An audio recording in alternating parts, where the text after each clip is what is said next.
Hey everybody, here we are, Friday afternoon again. I think we missed it last week, but I'm happy to be back with you guys. We've got so much going on here, going on elsewhere around here. And it's been a really busy day. Just got done recording the Talking Dogs radio show up at the local radio station, so we knocked a couple of those out.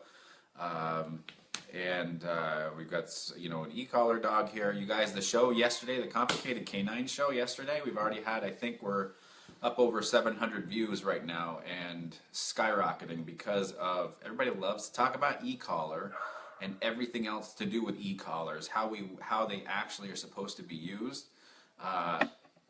So we did a little demonstration on Matt, one of the guys that works for us here. He was a really good sport about it. And especially the fact that we don't call them shock collars. I think that's one of the worst terms that you can actually use to describe that tool, because there is no shock that goes through your dog. There is no, there's no damage. There's nothing being done to the heart or the brain or the lungs or anything like that. So we took our time and we wanted to dive into it for people. If you have a second, take a look at that. It was just a really good show and a lot of information on how we use it. Plus, we spent about the first 20 minutes with the group, with the social group of dogs that we had. We worked with a dog named Buju, who is coming here, or actually is staying here boarding with us for some time, and just getting him used to being around other dogs. So we talked about that, how we do it, what it looks like. And it's been a lot of fun. I'm getting so much feedback. People seem to love seeing the video of being out with the dogs. So next week we're going to change it. We were doing every Thursday, and now we're going to change it to every Tuesday. So the cool part, we did that obviously for scheduling reasons on our end, but the cool part on your end is that you'll be seeing a whole different group of dogs that will be here, which will be good. To me, the more dogs you see, size, color, shape, breed, the more you'll learn, especially because not all their body languages are the same with what they're showing. So that'll be a good change. That starts next week. And then, of course, next week is the Complicated Canines Workshop. This is going to be huge. I know I say this every week, but we're talking 100, 150 people that are going to be attending this workshop. Whether it's 2 days or they want to come for 2 days or just want to come for one. That's whatever they want to do. But it's going to be huge. Admission is free for everybody that's local, and it'll be a lot of fun. I posted a picture of what the program will look like on the event page. So take a peek at it if you guys are interested. You won't look at dogs the same way. It's going to change the way you look at things, and it's probably going to give you a lot of light bulb moments. If you really want to dive into how your dog thinks and why they think a certain way, then come to this workshop, and I think you'll have a better understanding of how they work, what makes them tick, and then also how to deal with them too. So, but you guys, let's kick it right off. Any questions you have, please let me know. I'd love to sit here and answer them for you. We're just starting out here, so we'll go till about 4 o'clock and get rolling. So until somebody writes a question, I also wanted to let you know, probably some of you have seen that we've got a workshop in Pittsford, Vermont on Saturday, March 25th. So we're going to go down. There's a number of clients that we have down there that we're going to be helping out, as well as there was a trainer down there that we kind of networked with who ended up moving away. So she has a number of clients down there that still need some assistance. So we're going to go down and make some new friendships, relationships, build our network of what we're doing and show people how we do it. And I'm looking forward to it. For those of you that remember Chelsea, who was working here with us, she's actually going to be joining me for that workshop. So there'll be the two of us trainers there, and it'll be a lot of fun. I'm looking forward to it. It's just a little over a month away. So. And on top of that, I've got something else in the works. Probably a couple things in the works. One is quite large, and then the other one is going to be good size too. So hopefully in the next week or so, we'll be announcing it. to let everybody know, but it'll be pretty good. And I'm always thinking. That's one thing about it. I always want to evolve. I always want to change what we're doing and not stick in this whole tunnel vision status quo thing of making sure we just do the same thing every single day. And I think it's important that we evolve not only as people, but as dog trainers and people in the dog industry, knowing that you're always checking out different techniques and strategies and theories, and not just tunnel vision to one way and one way only. And I think that's important to think that way. So that's pretty much what's going on. We got a new dog that just started training today. He has a Briard, Briard.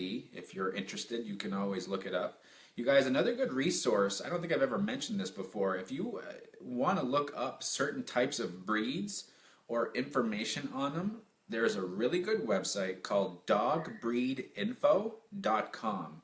And when I first started out in this business 10 years ago, and I would get a call from somebody, and it would be a breed that I hadn't worked with yet, that would be usually my first, once I made the reservation, that would be the next place that I would go, dogbreedinfo.com.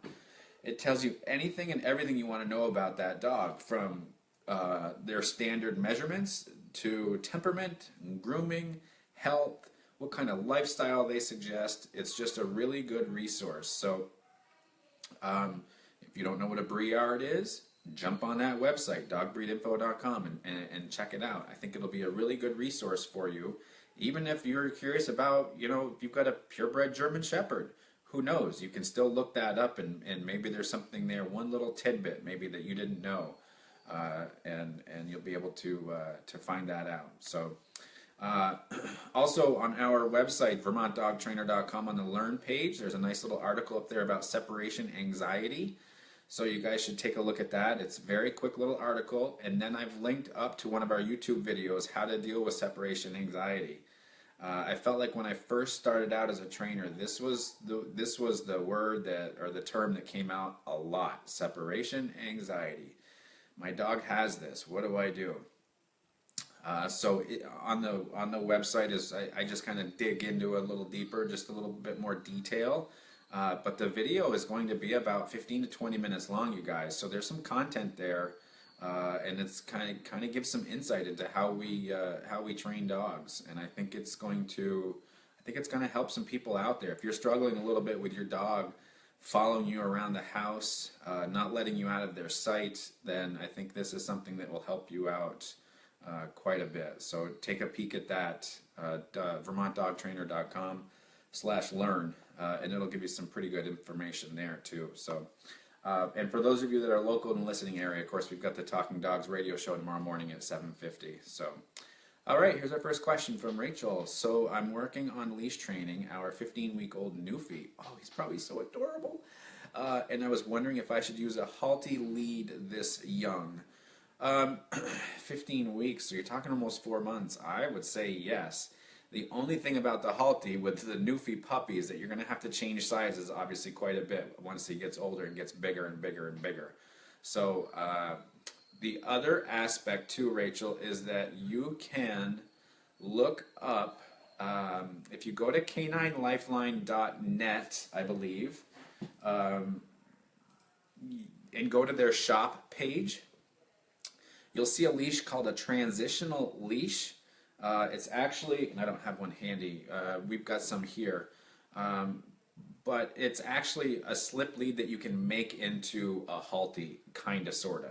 It still has that same look up and over the nose, but if depending on, Rachel, where are you? Are you local? Where are you from, Rachel? What state are you in, if you're not in Vermont? Because if you're local, then you can come check out what we have, and get you set up probably sooner than later. So if not, then I can lead you in the direction of where to get one online. So it's a pretty good, it's a really good product, and I think it'll help out a lot of a lot of puppies, and I think there's a whole promotional video that goes along with it too to show you how it works. So, but God, send pictures of the 15-week-old Newfie puppy. Oh my gosh. So adorable. Jeez. How do I even go on from that? We've had a pit bull puppy here named Akasha this week, and she is so adorable. My gosh, a little blue nose pitty, and she is so cute. So, I see a couple more questions, you guys, and remember, I apologize. My phone sometimes it won't show me the whole picture, so I'm just going to jump onto my desktop here real quick to make sure that I get to everybody, and I'm able to see everybody's questions. So. You guys, this is great already. You guys are firing with the questions. I love it because I love helping everybody out here. So just give me 1 second. I'm just going to get there in a second. Oh, you're from Barrie.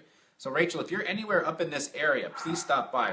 We can probably get you set up with one. Otherwise, just go to k9lifeline.net, and K9 is the letter K, number 9 too. So yeah. Okay, so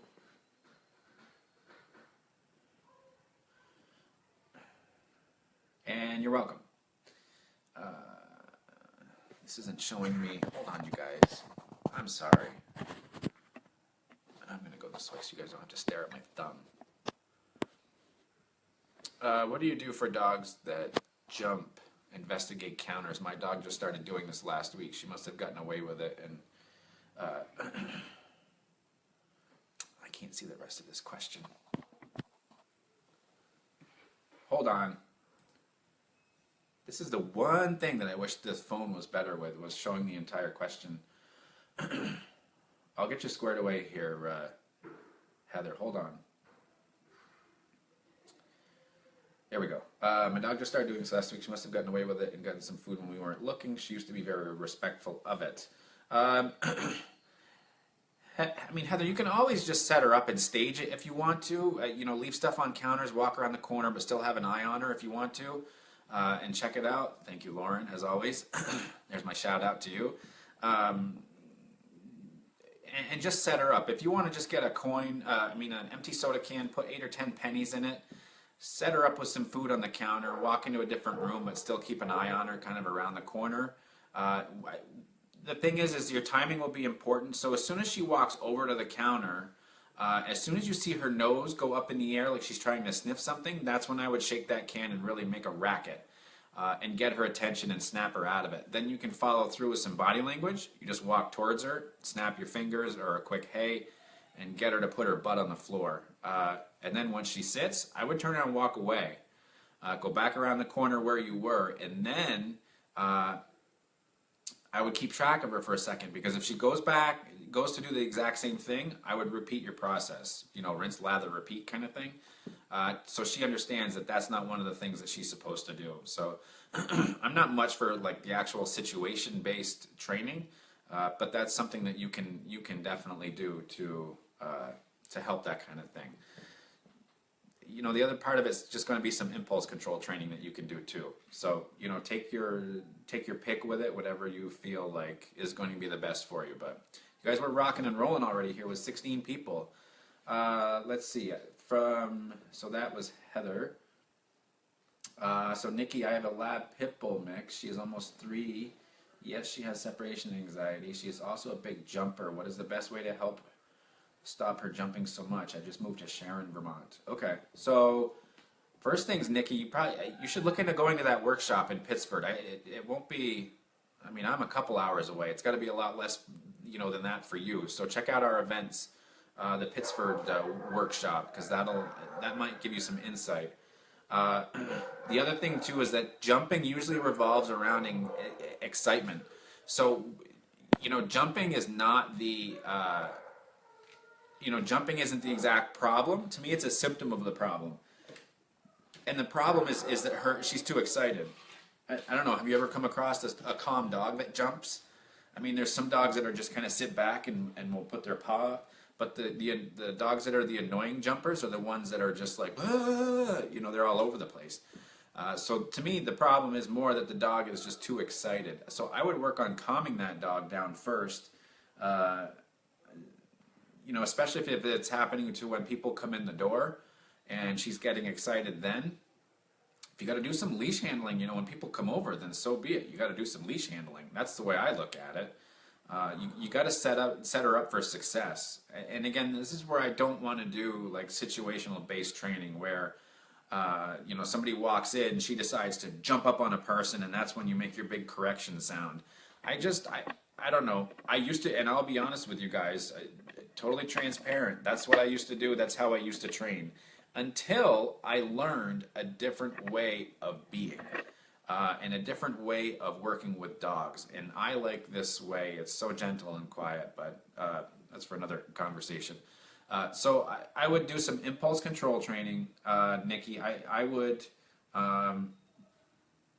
first things first, I would look into our Pittsburgh workshop so you can see it firsthand. Second thing I would do, go to our website, the VermontDogTrainer.com, on the Learn page. Look at the bottom of the separation anxiety paragraph. You'll see a link to the impulse control video. Look that up.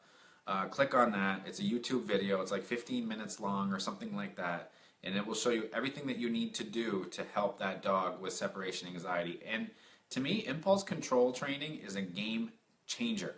You're going to have so much more control over your dog if you put in the work. This isn't a one-time and your dog gets it kind of thing. This is you've got to work at it.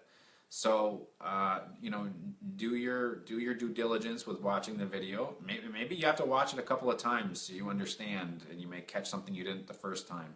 But to me, that's where it really comes into play. So, and Heather, you're welcome for that too, by the way. Yeah. So, and you guys, this is what we're going to be doing with our website. I'm going to be changing things in there just to keep helping everybody out a little bit more and a little bit more and a little bit more, because I enjoy doing it. It's fun.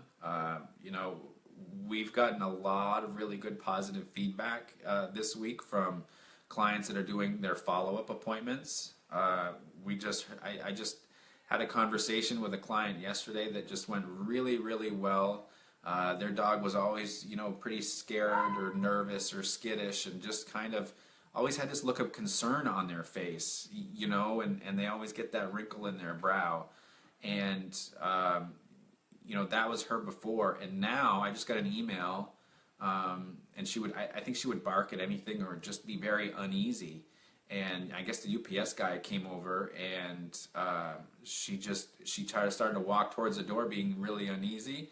The owner snapped their fingers. She turned around, walked back, lied down on her bed. And like, man, that just kudos to those people that are putting in the work. We do the work here. We take the brunt of it here, and then we teach the owners how to do everything. But it's up to them to just carry that baton and keep going. And when they actually, when they do it and they follow the program that we lay out for them, it's amazing to see what can be accomplished.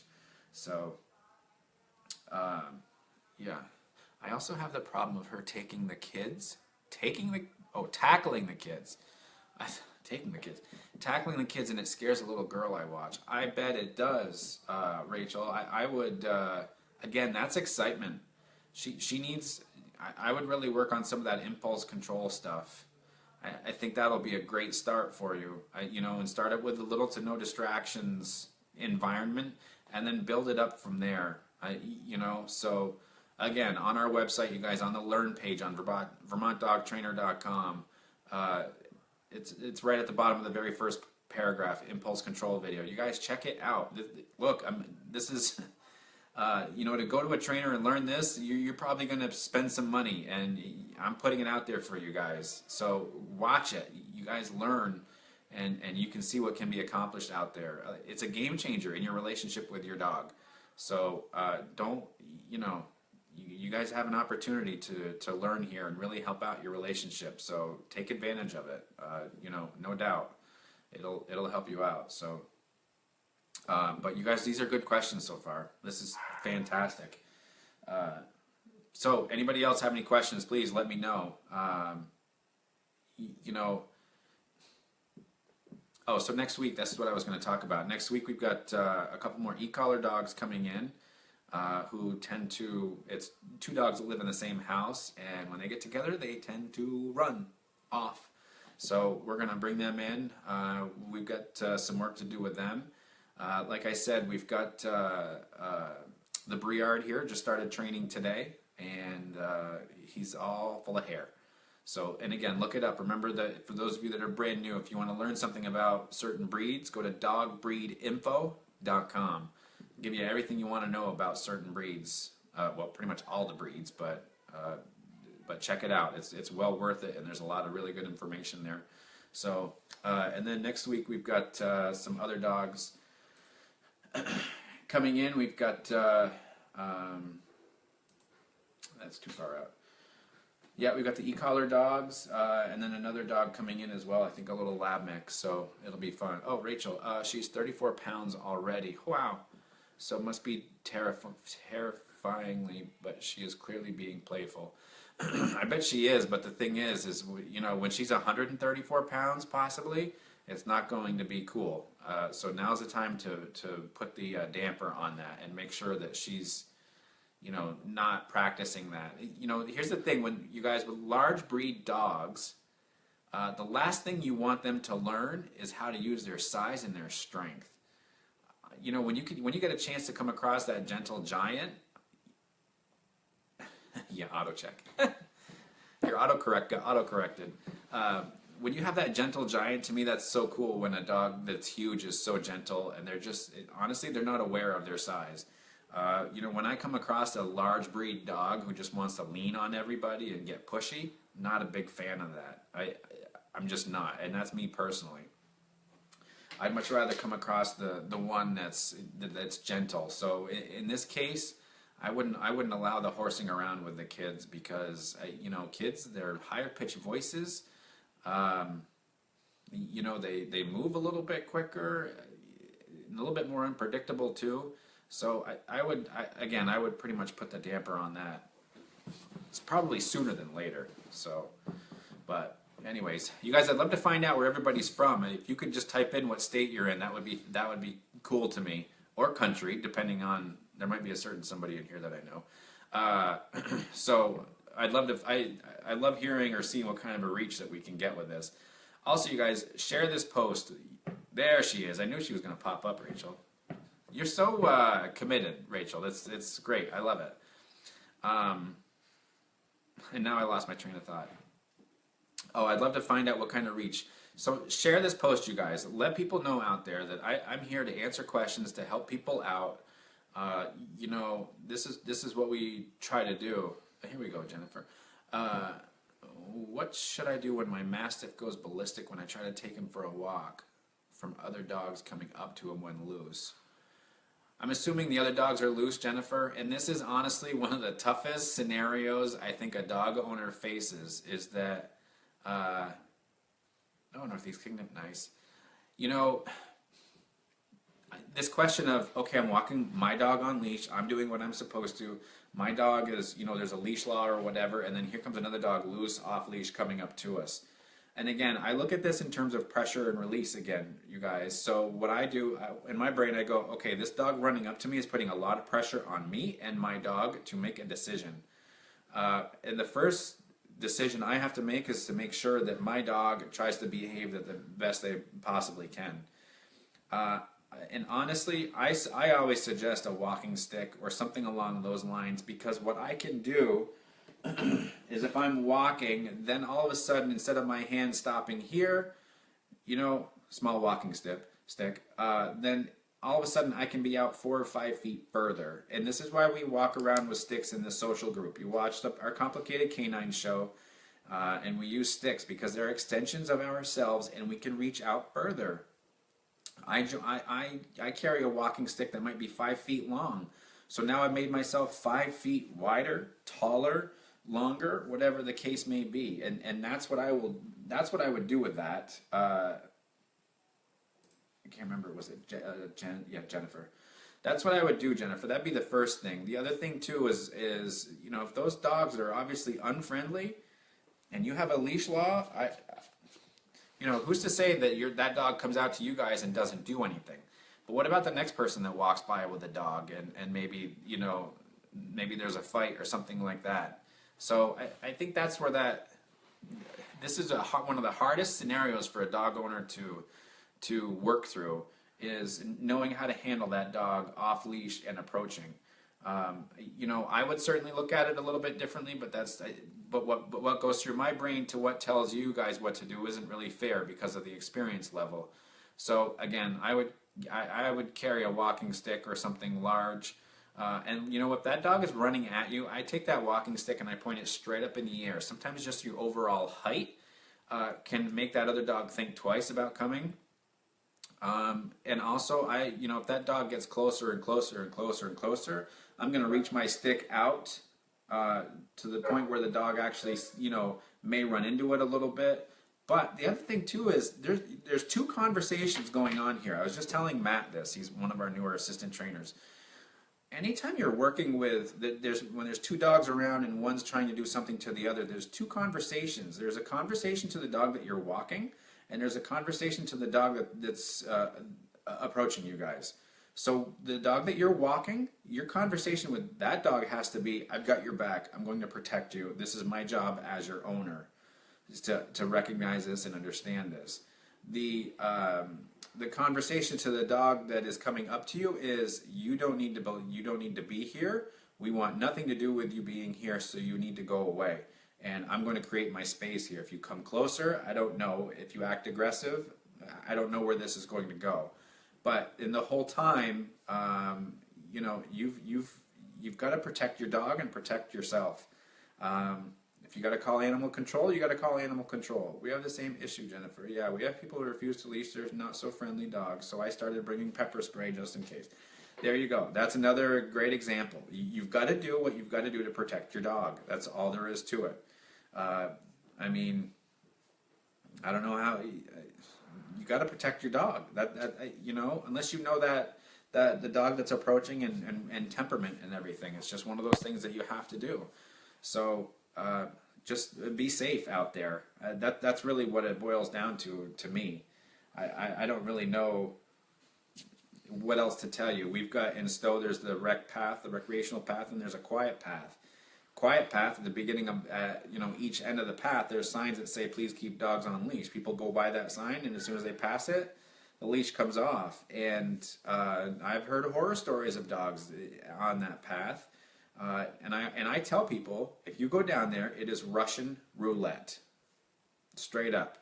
Anytime you take your dog off leash, you better be prepared for the ultimate consequence, one way or the other. That's all there is to it. You know, so there's no way around that. And that is not my saying. That is a saying from a very experienced trainer that I love listening to. When you take your dog, everybody wants their dog off leash. Everybody wants guaranteed recall. But are you ready for that ultimate consequence when you take your dog off leash? Because that's a decision that you are making. Whether your dog is brand new to you or whether you've had that dog for 10 years, you've got to be prepared for that consequence. There's no other way around it. So, you know, make sure that you know, when you're going for that walk, that that you're being responsible too. There's the flip side of this, and I'm sure there might be somebody that's going to end up watching this video at some point that says, I can keep my dogs off leash. They may go bug somebody, but they'll come back.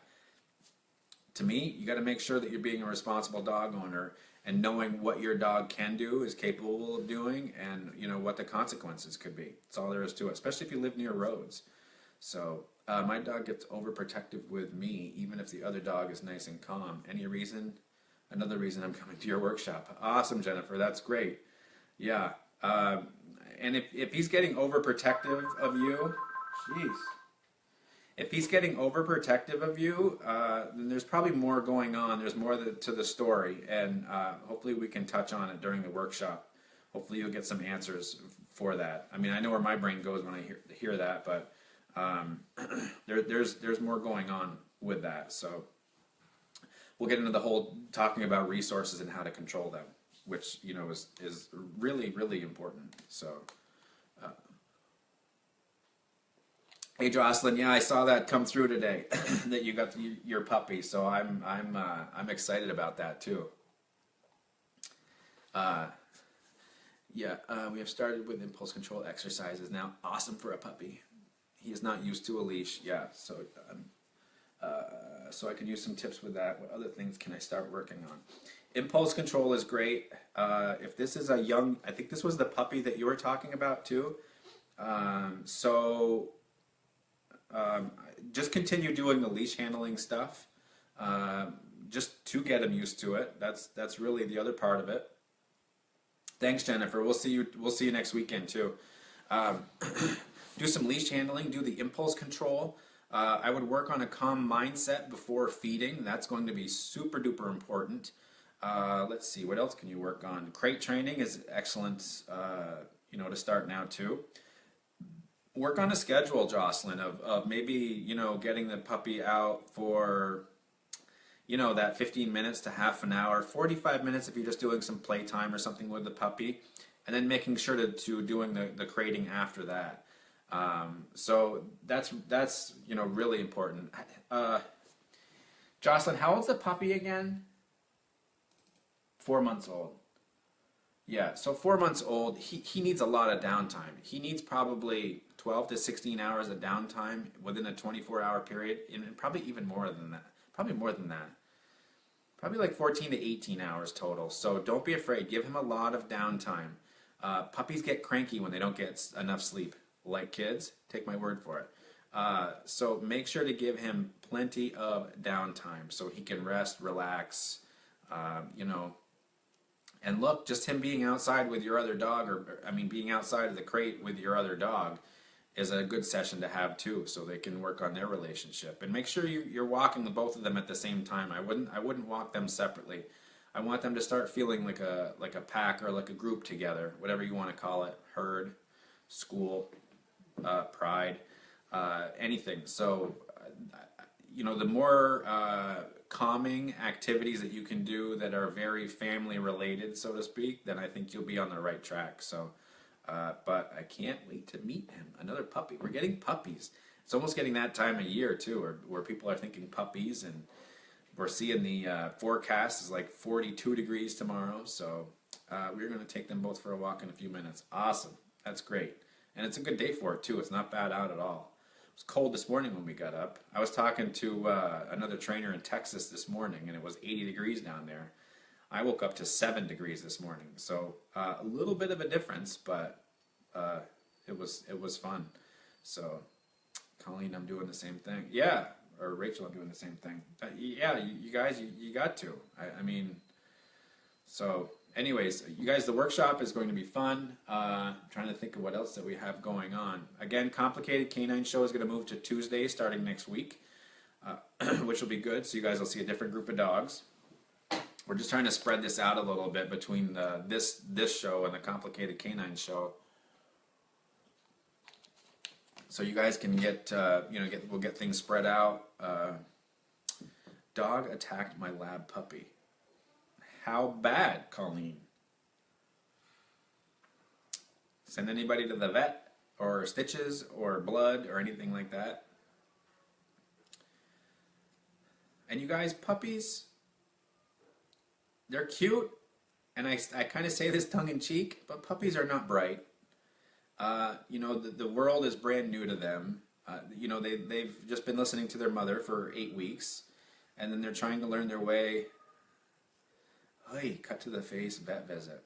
Yeah, so, yeah, this is where, you just got to put in your due diligence when it comes to these dogs, and put in some work. And Colleen, if you want to chat about it or something on the phone, maybe give me a call on Monday, or you can, if you want to email me, and geez, you got a lot going on then.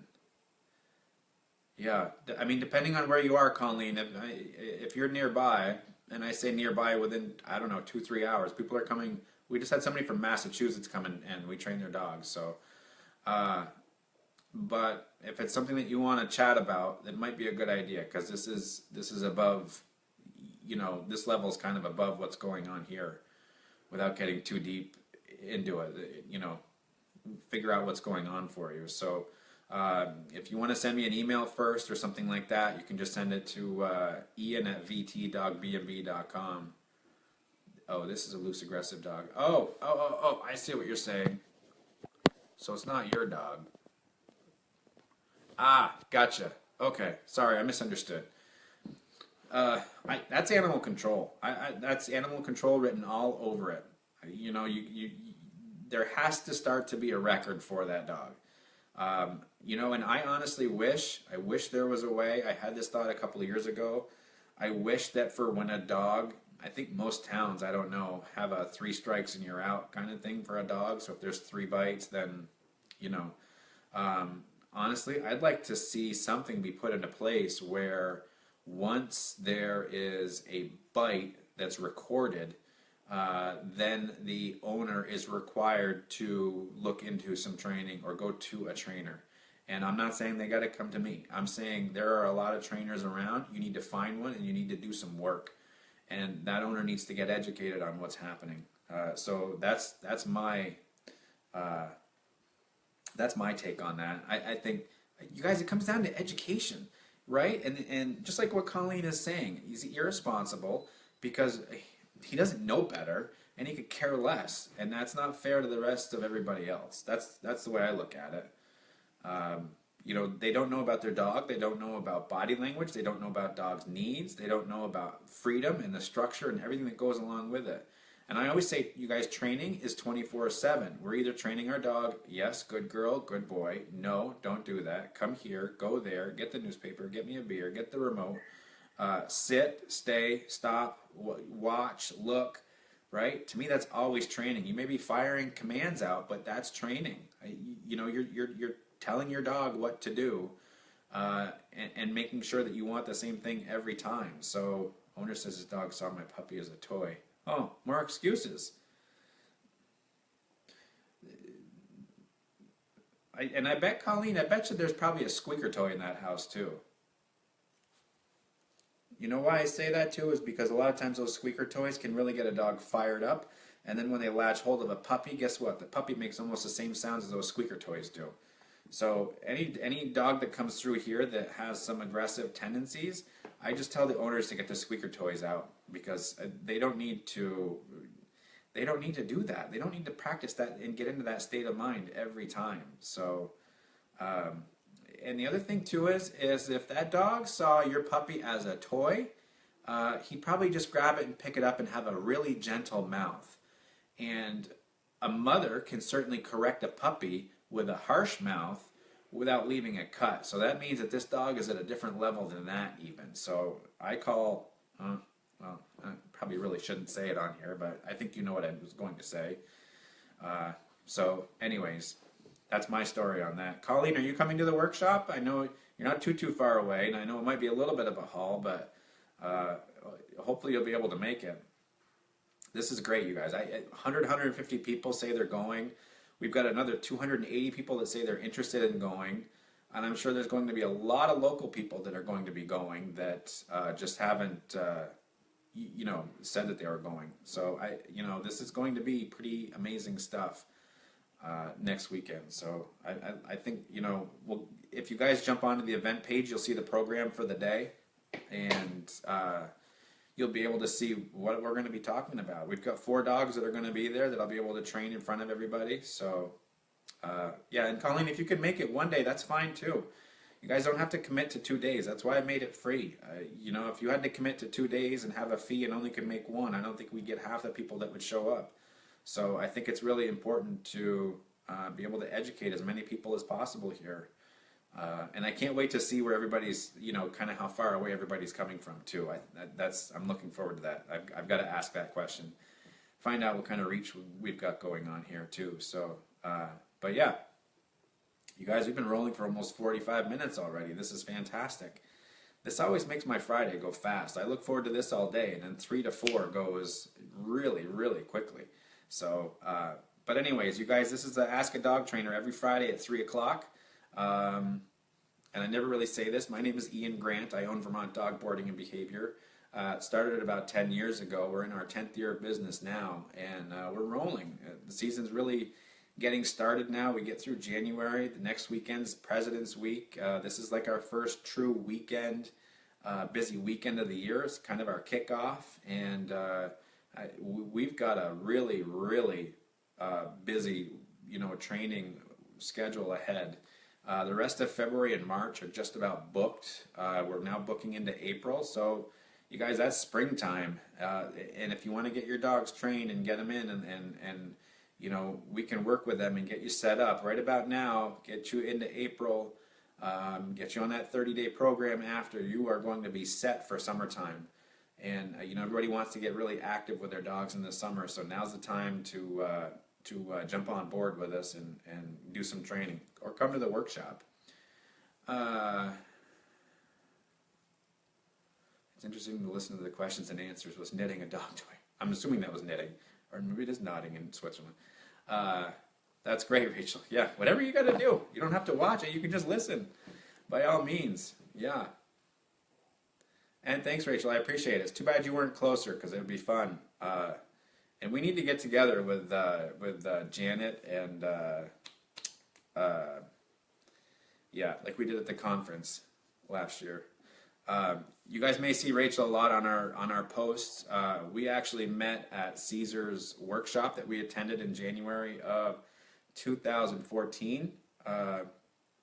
We had a really good group. I'm in touch still with a handful of people, I think. I mean, not on a regular basis, but we always chat when we run into each other. And it was a fun workshop. And, there's great relationships that started from there. I think my business truly kicked off from there because that's where I met Heather Beck, who was at that time one of Caesar's trainers. And also Colleen, one of Caesar's other trainers. And, it was just kind of like, never looked back from there. My dog training world changed that week, which is interesting because I went from a completely different way of Caesar's to Heather's, but obviously you've got to build a foundation somehow, and watching a daycare every day for, at that point it would have been 6+ years, and that was my classroom on top of other books. And it was really, really, really cool to, kick everything up a notch. And then some of you may know this, some of you may not. If you've ever read the book, The Monks at New Skeet, I had the opportunity to go down and meet Brother Christopher last summer, and that was fantastic. I went from reading this guy's book to meeting the guy and sitting in on a training session. It's like insane. Like, what is happening right now? And there was another trainer, Mark Goldberg, there. And you guys, these are like top-notch trainers in the country. I'm not name-dropping. I'm telling you, look these people up. Not everybody does the exact same thing at all. So look these people up. Look up Brother Christopher. Look up Mark Goldberg. Look up Heather Beck. Look up George Cockrell, Jason Vasconi. All these names, you guys. There's a lot of names out there that can, help you out. You can YouTube some of this stuff. There's a lot of trainers out there that are giving out a lot of information. I think the dog world is training in that. The dog training world is changing in that aspect. So, do you train dogs to be emotional support dogs? I do not. I'm also disabled. Love to have my baby with me all the time. Have PTSD. Jennifer, I don't do any specific training for that, so I'm probably not your guy for it, but I would, depending on where, can't remember where you said you lived, you can always look up, like we have therapy dogs of Vermont, so you could look up something like that in your appropriate state and then go from there. So that's what I would do if you're trying to find somebody for that type of training. But I wish you the best too. Dogs can help out a lot, quite a bit. So that's just the way that it is. But because there's the emotional support, there's all sorts of other therapy and service and companion and that kind of thing. So that's just that's all there is to it. But anyways, you guys, we got about 15 minutes left, so go ahead. I want to hear some more questions, whatever you've got going on.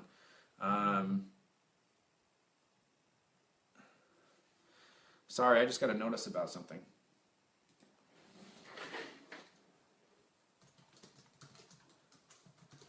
Sorry, you guys, hold on. When there's a certain person or a certain thing that somebody needs, you kind of have to stop for a second. So,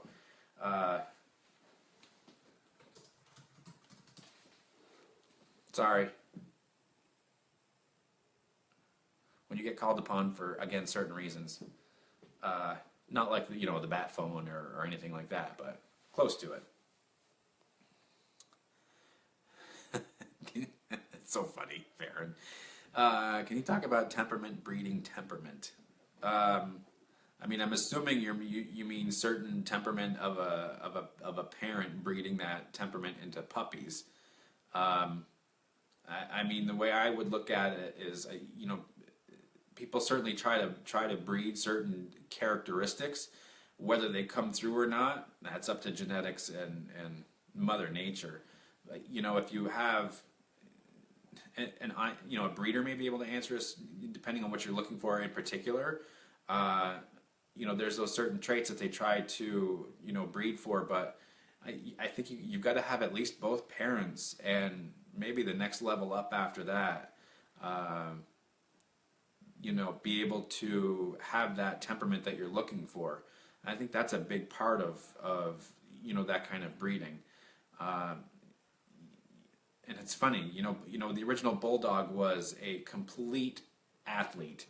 They were strong, they were fit, they were doing the bull baiting, they were hanging off cows' necks and that kind of thing. And here you are now, where it's like they walk around and they can't even breathe right, and they have all sorts of issues with oxygen and so that's where that breeding characteristics, it's gone out the roof. I mean, it's not good at all. So yeah, and Heather, I'm glad we're able to fit your pup in March too. That's fantastic. Will my anxiety PTSD make my dog be more protective or aggressive towards other dogs? I don't know, because you can still have your rules and boundaries with your dog around other dogs. So and those types of dogs I would want to make as calm as possible too. So when situations like this arise, they're well under control. So don't focus so much on what you're putting out, Jennifer, as much as what your dog is reacting to. And I mean, you're being totally honest here and open with what you have going on, and I appreciate that. But I wouldn't look at it and go, okay, my dog is going to get this way because this is the way I feel. Your dog may get that way because of past experiences with other dogs. So I would hate to see you look at it, go, okay, God, my dog is getting this way because I have this issue and I feel so bad for her. And don't look at it that way. Just make sure that you have your rules, your boundaries. If you need to talk to a trainer about this kind of stuff, then talk to a trainer. But I don't feel like dogs don't judge. If somebody walked in with one arm and one leg and in a wheelchair, they may look at the wheelchair funny because it's not something they've come across, but they're not going to look at the person funny. So that's something to keep in mind and something to consider. They don't judge. They understand what we're going through, and if you've got a nice companion dog, therapy type dog, and they're there for comfort and able to soothe you, then that's fantastic. To me, that's what it's all about. To me, that's a good team to have together. So, but all right, you guys, I'm probably going to cut this off now. I've got something I've got to run and do, but we'll be back next week, 3 o'clock. Ask a Dog Trainer. Thank you for everybody for showing up. Next week is the Complicated Canines Workshop, so and it's free. Hyde Park VFW 9 to 4, both days, Saturday the 25th and Sunday the 26th. So you guys have a great day. I'll catch up with you later. Check out our Complicated Canine show yesterday. We're up over 700 views, and I appreciate everybody that showed up today. You guys are great. Thank you for coming out. I appreciate your commitment to me, to listening. And I love seeing all the thank yous here, you guys. That's great. That makes my day. I really appreciate it. It's nice to see that you guys just don't ask your question and run. You're asking your question and you're hanging out and you're listening. So I can't thank you enough for that. You guys have a great weekend, and give your dogs a squeeze, especially the Newfie puppy. See ya.